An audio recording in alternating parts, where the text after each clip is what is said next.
Welcome to Wisdom Within with Tina and Tanya. If you have been feeling that internal chaos that's just weighing you down and making everything crazy and you're causing a ruckus and feeling like you're going to explode, then hang out with us because we're going to explain where that's coming from and what to do about it so that you can shift from that internal chaos to internal peace. So if you have spent years putting everyone else first and you're feeling stretched too thin, we're here to remind you that you're so much more than the roles that you play. And with some practical tools and a little woo, we'll help you trust yourself again and create a life that feels like it's truly yours. I am Tanya, and this is Tina, and we are here to guide you through this conversation. So, Tina, let's jump in with internal chaos. Ugh. I know, right? I feel like this has been a theme. Okay, I think this is important to bring up because I do feel like this has been a reoccurring theme in my life. hmm So I don't know that it ever actually goes away. Um, but I do know that the goal is to move from internal chaos to internal peace. And I've also experienced that over and over again in my life too. So it's definitely doable, but it's not like once we get there, we've arrived and everything is bliss for the rest of our lives. Right. And at my age too, I feel like it's been a reoccurring thing too. So We're always in the ups and downs. So right. I think what we're saying is you're in good company if you have internal chaos going on. And I do believe that it's important to trust that that is there for a reason. And we'll get into that in a minute, but I think it's important to talk about what's causing that internal chaos. So what are some experiences that you have had and the causes that kind of came from that? So most of my life I've allowed others to tell me what I should and shouldn't do.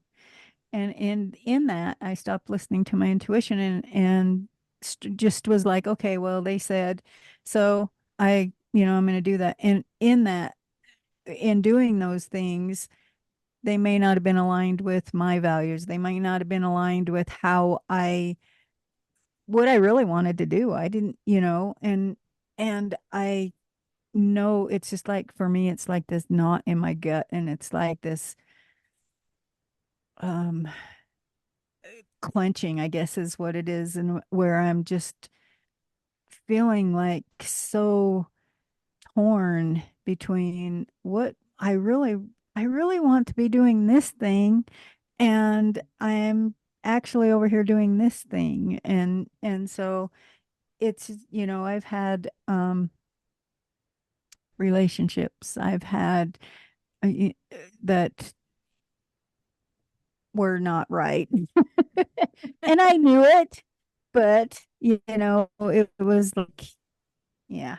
So yeah, I've had a lot of different experiences with that, but it is in that um clenching, I think is what it is for me. It's a clenching. It's this internal war with myself of like, I really, really know with all my being that I want to be doing this, or that I should be doing this, or this is right for me, but I'm over here doing this other thing. And now I live more by my values.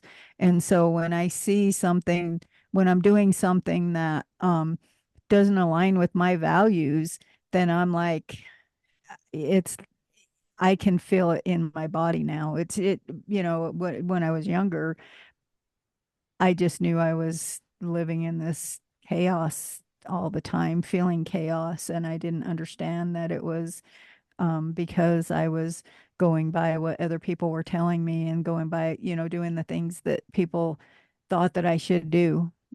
So, And I think for me, mine, I remember specifically, well, the first time I really recognized it. Now it's shifted a little bit, but when I first really recognized it, I didn't know what I did want, but I knew I didn't want this. Like mhm. this, whatever it was that I was, the relationship I was in, the religion I was in, the whatever was creating that, I knew I didn't want this anymore. I knew this was something about this was not right, but I wasn't able to pinpoint what that was exactly. I just knew that this situation was creating a lot of angst within me. And I pictured, and I can still see it in my mind's eye. I'm very visual, and I didn't even realize I was so visual until the last couple of years. But I remember even back then, and I'm talking like 15-ish years ago, and I could picture myself inside this box. And I was wanting to, I was just like everything in me, it felt like a jail cell, and I wanted out so badly. And it was really man, it felt awful. And, and it was interesting because no one was actually putting me in there. I put myself in there. I conformed. And it's very much Mhm, like what you were saying. I was living other people's values, but more so, I was living their expectations, right? I mhm, was living the this is how you're supposed to live in order to live right, to be the good mom, the good wife, the good churchgoer, the good whatever the hell. And I was doing I was doing everything by the book that I had been raised to believe would create happiness. And instead of it creating happiness, I was a shit show. I mean, I was mhm, a mess. I was way beyond hot mess. I was a shit show. And I was going through the motions, and the more I did the things I was supposed to be doing, the more internal struggle I had. Like I can almost still feel it. Like my nervous mhm. system is starting to like pop rocks Right. going on here, you know? Um, and I was like, I can't. And one day I remember just being like, this is what's creating this inner chaos. This isn't correct for me. And so I didn't know what was, but I knew it was. I'm not like, oh, I need to go there, or that is my values. It was like, this is not right for me. Um, so that was a little bit more of my experience with that, and I still can feel what that felt like. That Mhm. feeling didn't go away. Like you, over time, I recognize it now, and I know what's going on, so it doesn't get quite to that extreme anymore. Once I start to feel it sizzling, I'm like, oh shit, we got a Right. detour here. um but yeah, it's that internal chaos is no joke. Yeah. It's like I remember when I was in the midst of it all and I started doing journaling and things and I found I don't even remember if what it was, but it was maybe it was a program. I don't know, but they had a picture of a cage. And that's where I felt like I was in that cage.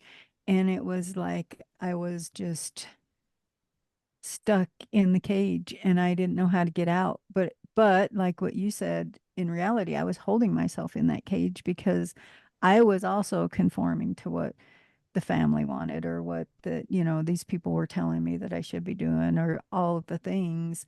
And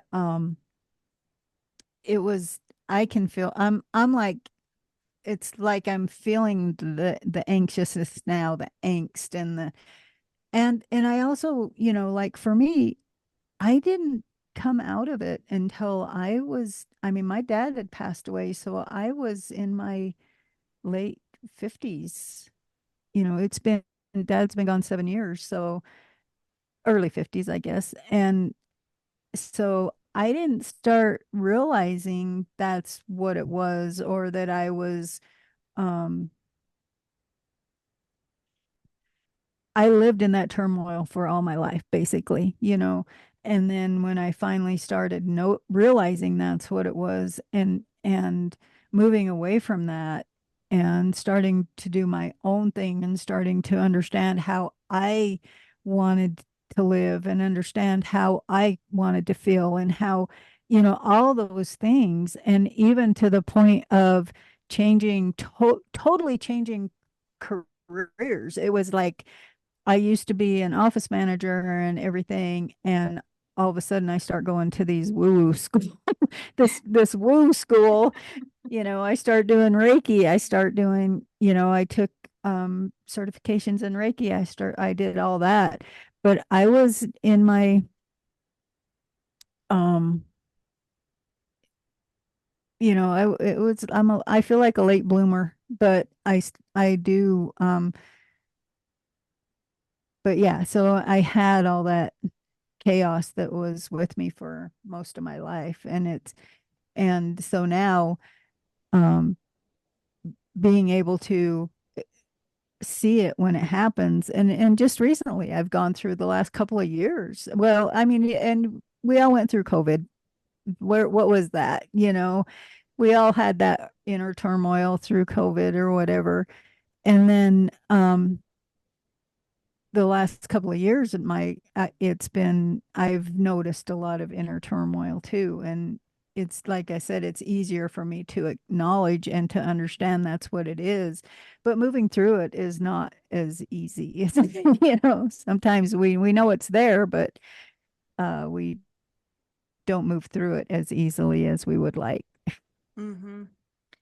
And I know for me the thing that kept me there longer, because I mean, I got out of one situation that was very tumultuous. I got divorced, things started to kind of settle down, but then it's not like all of a sudden I had inner peace, right? I had a lot of healing to do, a lot of work to do, and figuring it out. But I do know that one thing that kept me there, again, it was myself, but what I was doing was I kept reaching out to others for Hmm.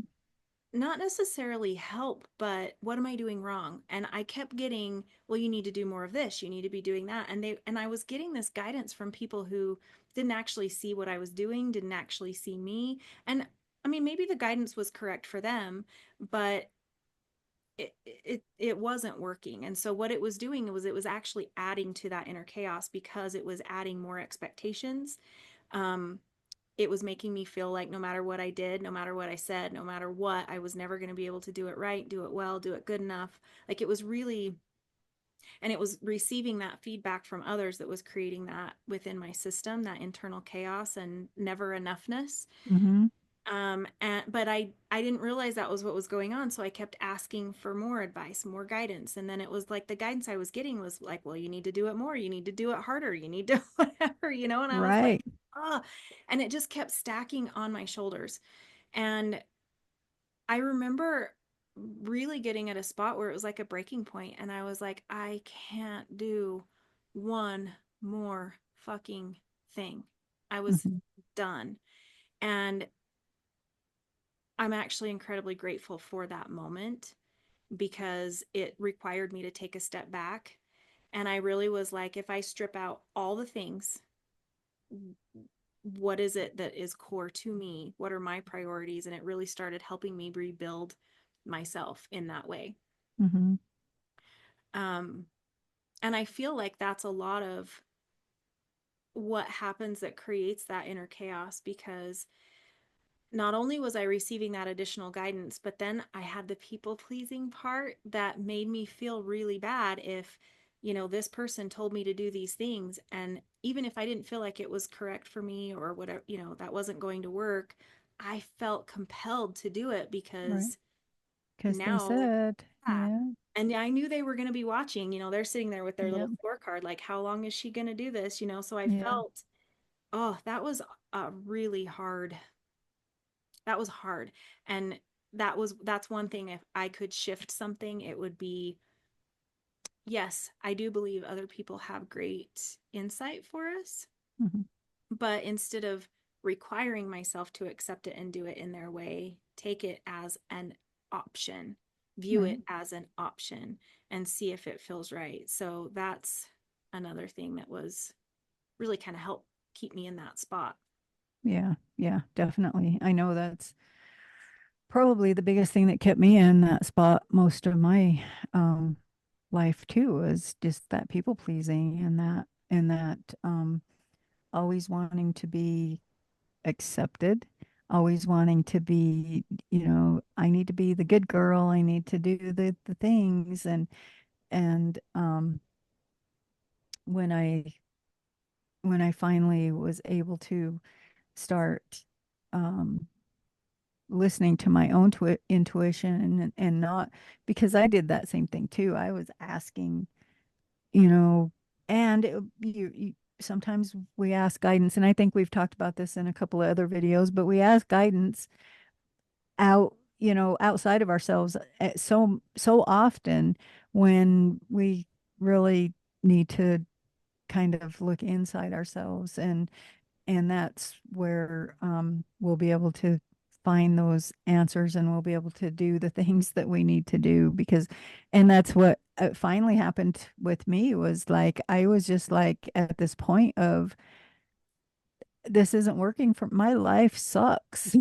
I can't stand this anymore. I can't I don't I hate working this job. I hate doing these things. And why am I I started looking at all these things and I'm like, I'm this old. Why am I doing all this shit? And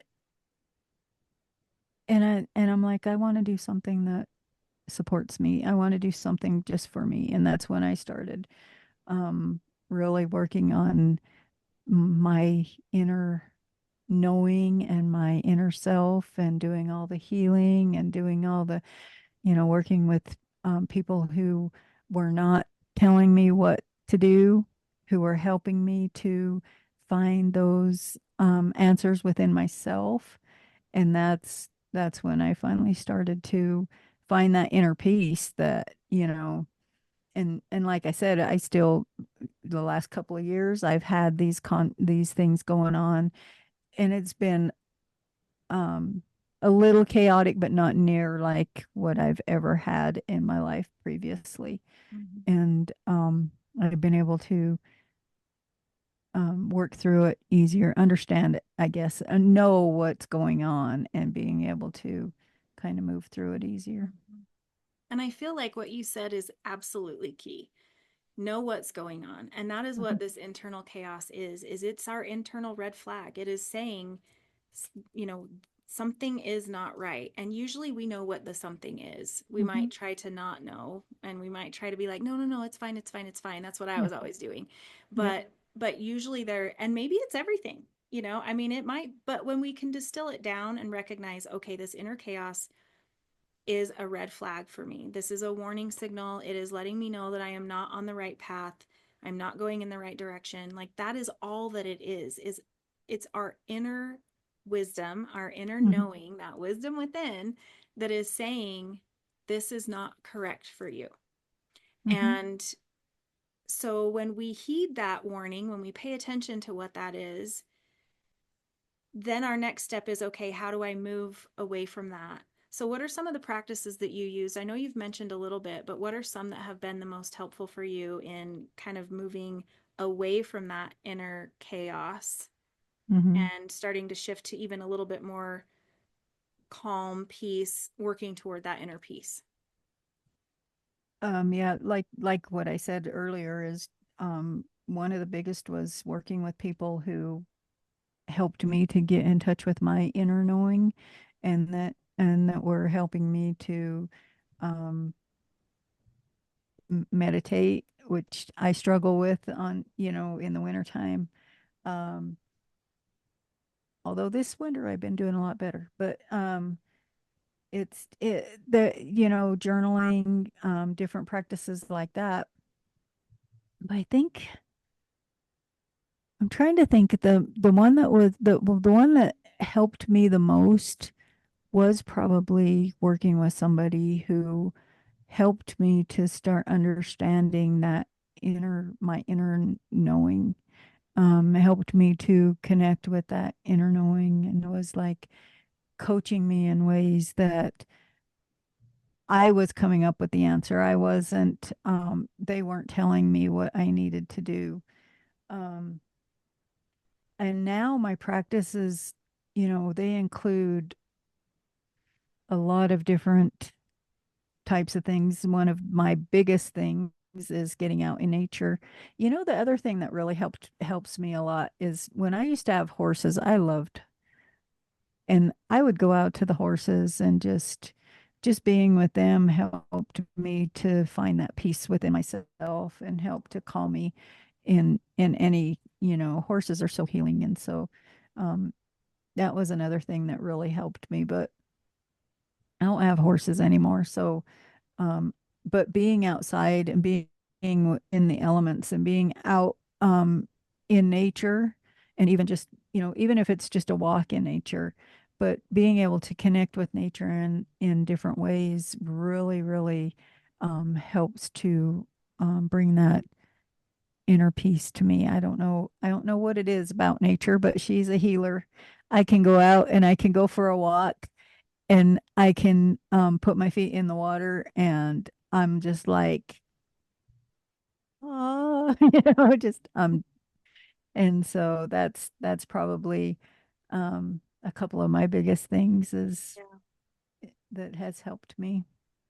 I know for me, when I first started on this path, was it was way before I was into any of the woo and energy work. And it was me turning within. And I remember intentionally like blocking things out. And I remember making a conscious decision to review these expectations that I was faced with. And specifically, I remember one that this will kind of describe my process. So I'll use this example. But I remember just truly believing that I was a terrible mom. I just Mhm. absolutely believed that my kids got the short end of the stick and that I was just this terrible mom. And and I believed that, and I remember making a comment about that once to my mother. And she was like, "Why do you say that about yourself?" And it just kind of it was that pattern interrupter, right? And I kind of stopped for a minute and she said, you know, you're doing a good job basically. And so I just kind of brushed that moment off, but later I went back and revisited that and I started looking at, why do I say that? Why do I think that? And I started really looking at the lessons I'd been taught, the things people had said, and I started asking myself, do I actually subscribe to this belief? And like almost all of them were, nope. You know, this makes you a good mom. Do you believe that? Nope. Nope. Mhm. Nope. So I was Mhm. really just intentionally letting go of those and looking at, okay, what does in my book make me a good mom? And so I started kind of creating those own expectations, I guess, a little. I don't even want to call them expectations, values, you know, Mhm. those things that I wanted to bring into my parenting. And I wasn't 100% there in all of them. It's not like I was like, oh, I'm amazing. I mean, I still had some work to do around that, but they were mine. They were my measurements for being a good mom. They were how I wanted to show up for my kids, the things that were important to me, the way I wanted them to feel. And it was no longer what everyone else was telling me I had to do. It was, I intentionally chose how I wanted to feel as a mother and how I wanted my kids to feel and what I wanted the environment in our home to be like and blah, blah, blah. And it kind of continued through there. But I did that with a lot of different pieces in my life. So I was deconstructing. I didn't even know at the time that I was deconditioning all of the things. It was very, no one taught me how to do that. I just started doing it. Mhm. Um, and I did it all mentally. I wasn't even writing these things down. Like I'm doing dishes as this stuff is rolling through my mind. And I really learned to let that shit go through that process. And then I mean, I basically wiped the slate clean and was like, there's one thing that matters to me, and it's this. And so, yeah, that was probably my most impactful practice. It was Mhm. very self guided, self coached, so to speak, Mhm. and really one of the practices that I value the most. Like, That so yeah, that's grateful for that. awesome. That's awesome. I know another real powerful practice for me has been gratitude. It's, you know, when I started learning how to do a gratitude practice in a strong way, um, or in a way that was helping me to change my mind, that that really helped me to find that inner peace too. Because when I'm looking at great what I'm grateful for, then I'm not feeling all this because when I'm looking at gratitude, I'm allowing myself to feel the gratitude. And when I'm feeling gratitude, I can't feel all this chaos inside, right? I'm starting to feel that peace inside. And so when I started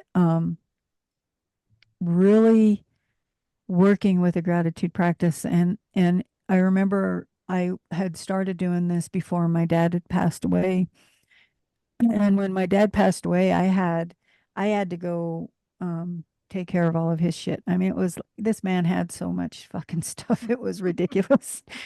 And it took me a year to do all of his stuff. And during that year, I really stepped up my gratitude practice. You know, I had been doing it, like I said, I'd been doing it a couple of years previously, but during that year, I would, because I was living in his house, I was cleaning his, cleaning it up and work. I mean, just like every day in it. And so I would sit down every morning with my coffee and just write down the things I'm grateful for.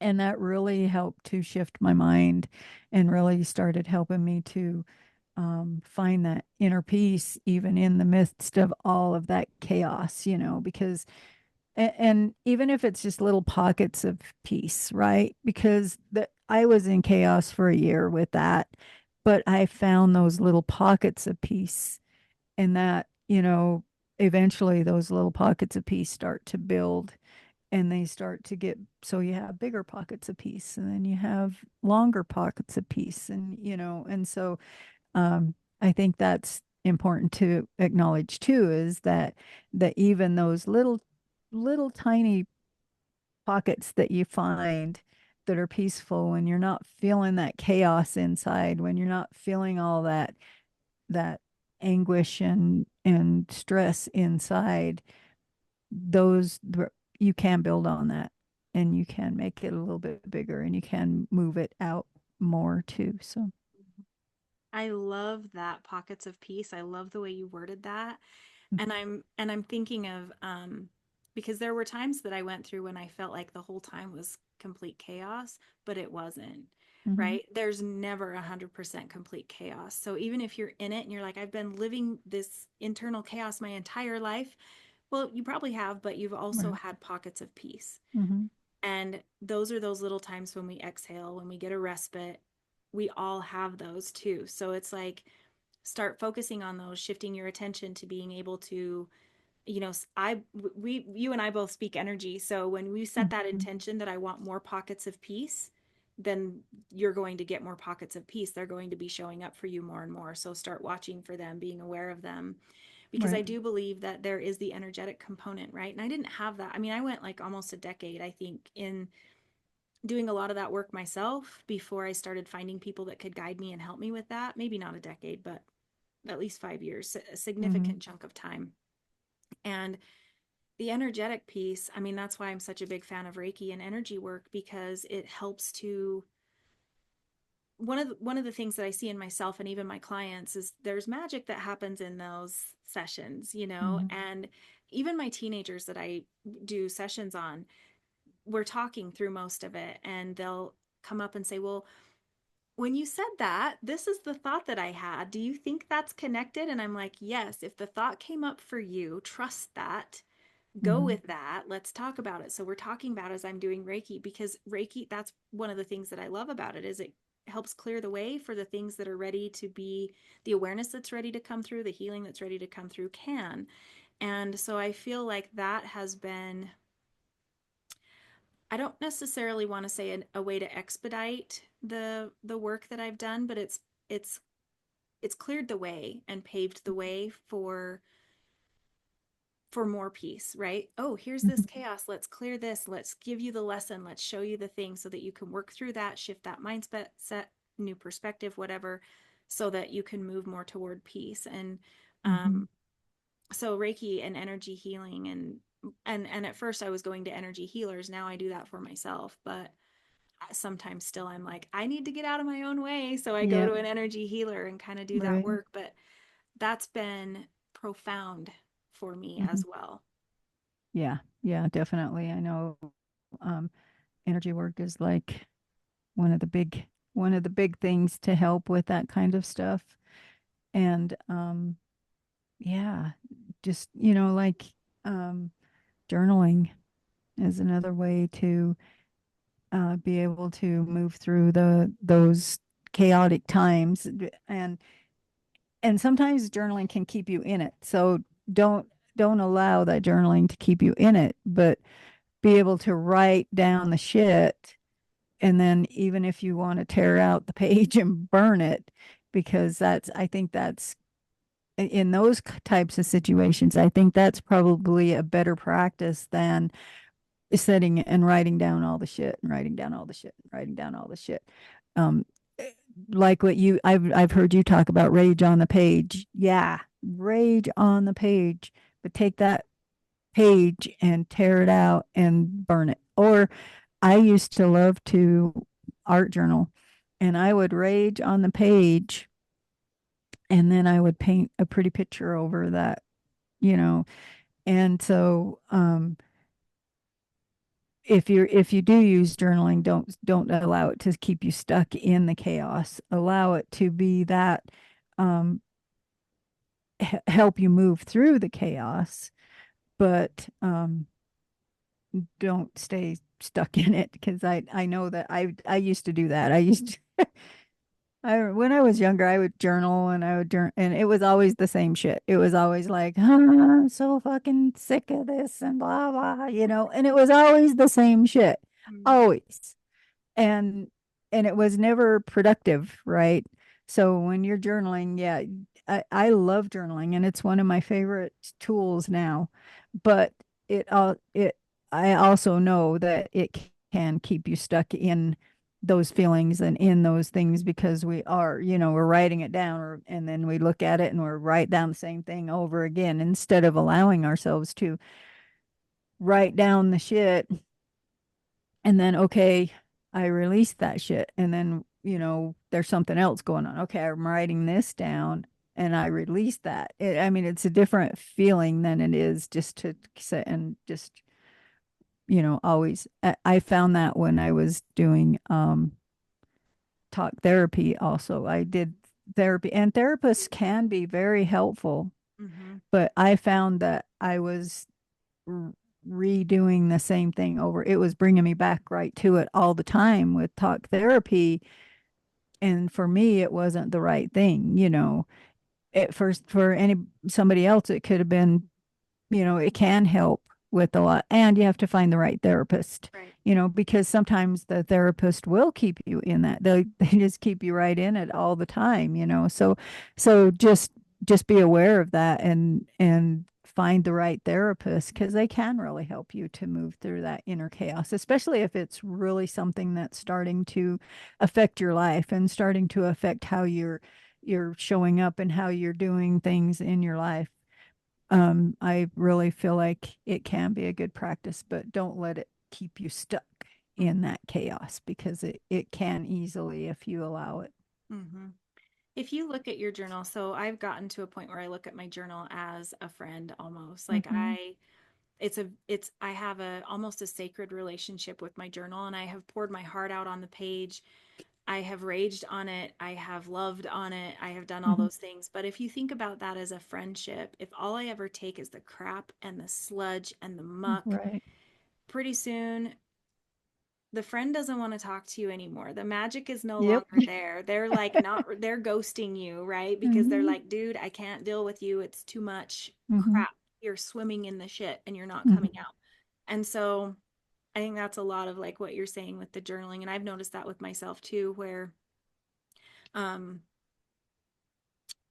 I've had a December was a month of struggle. So there was a Mm-hmm. bit more struggle on the pages than normal for me. But this last weekend, I had an amazing weekend and I made sure I brought that to the pages Mm-hmm. as well and Yeah. seriously expressed the wins, the love, the excitement, the things that are going right in my life. So remembering to bring that to your pages as well Yeah. instead The of, gratitude. yep. And Yeah. and not just the healing and the, like bring those awesome little intuitive nudges, those little, I mean, I realized I hadn't even written about getting my cat, and that was a big thing that I'll have to share in another episode. But I Mm-hmm. put those on the page, and it really helped me go from holy crap, like look at this life that I have, look at this Mm-hmm. experience that I had, even with this little black kitten that came to live with me, and then with my kids, and just I just kept pouring and pouring, and it just really my entire attitude shifted this whole Mm-hmm. weekend because I started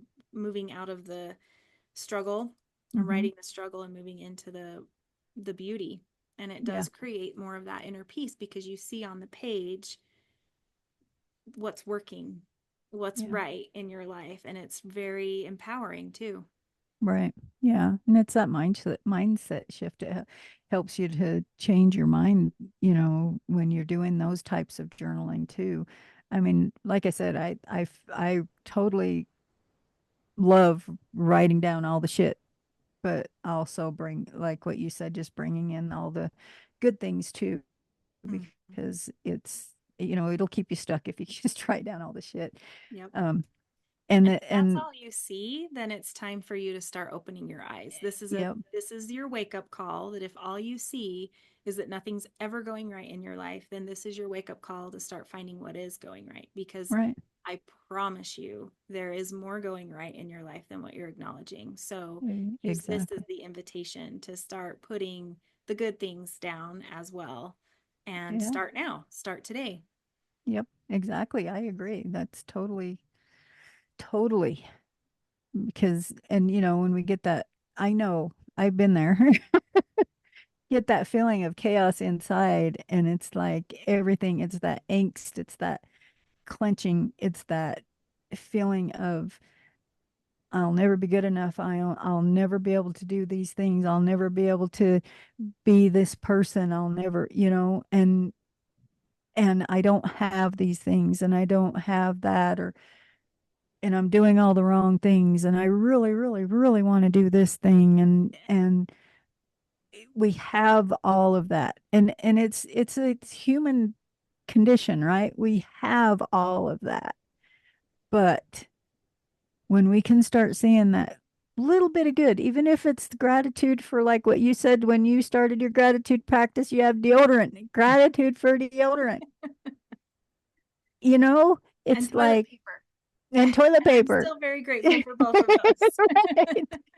When we can start seeing those little, it's the same as the pockets of peace. You start seeing those little pieces of things that we have that are good, that are not chaotic in our lives, or that are not, that are um doing well in our lives, those few little things, what's going right.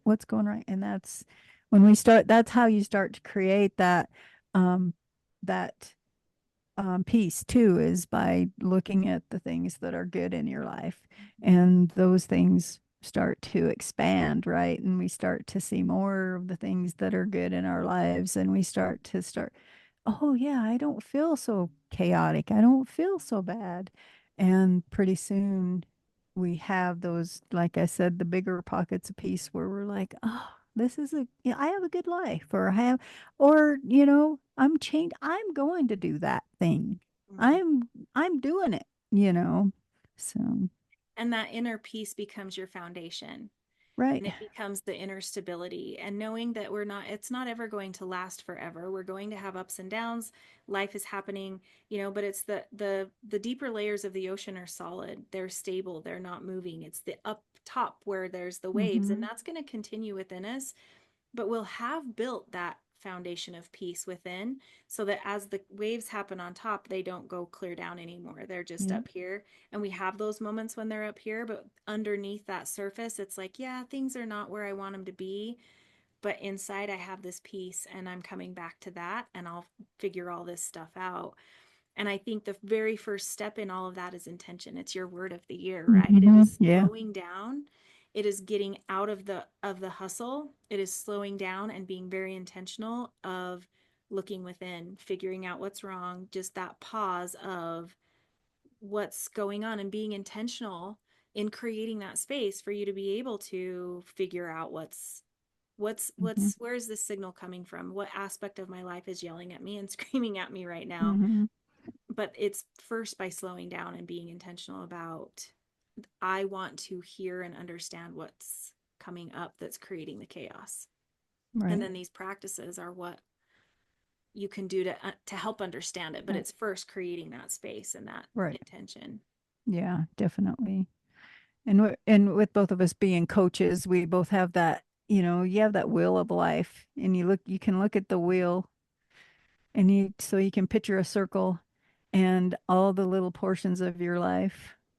And you can, what's going good here and what's going not so good here and what's going good here. And then when you can picture that whole thing, that can help you to start to say, oh, maybe I need to, and this will help you kind of create a little bit more balance also in your life is by looking at all those little pieces of your life and how, where am I not showing up in a certain way or whatever, and that'll help you to also to kind of um, you know, find that balance, find that peace by looking at your life as a whole that way. And it'll help you to start putting in the practices that you need to put in to move into a little more peace and less chaos too. So I love it. And I love that you brought in the balance and knowing that not every aspect is always going to be 100%, and if hmm and letting that be okay. There's always going to be an area of our life where we need to give it a little boost and a little bit of a little help. um, hmm and and I think it's important that, as we've talked about these practices, just pick one. yep, Like, just start exactly. with one. Don't try to do them all, because Tina and I are both kind of all in, and we try to do them all and then we burn out and we let them all go.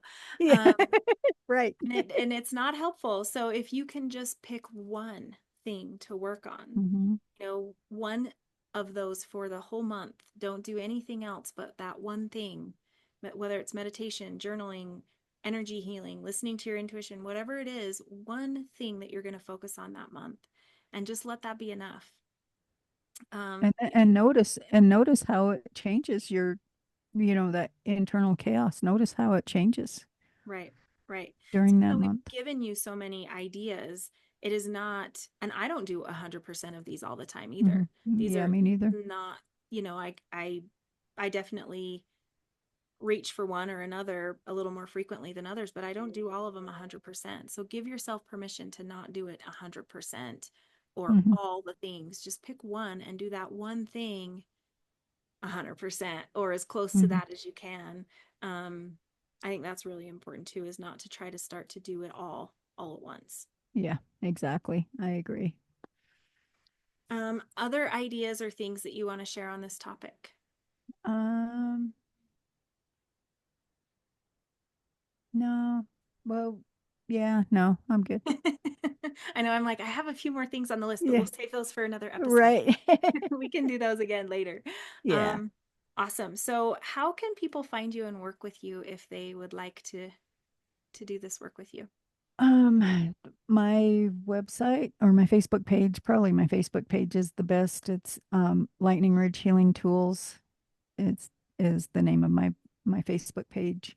And yeah, I offer coaching. I offer right now I'm working on a mastermind and for the healers and the practitioners, and I offer women's circles. So Awesome. And we'll have links for that in the description down below yeah, as well.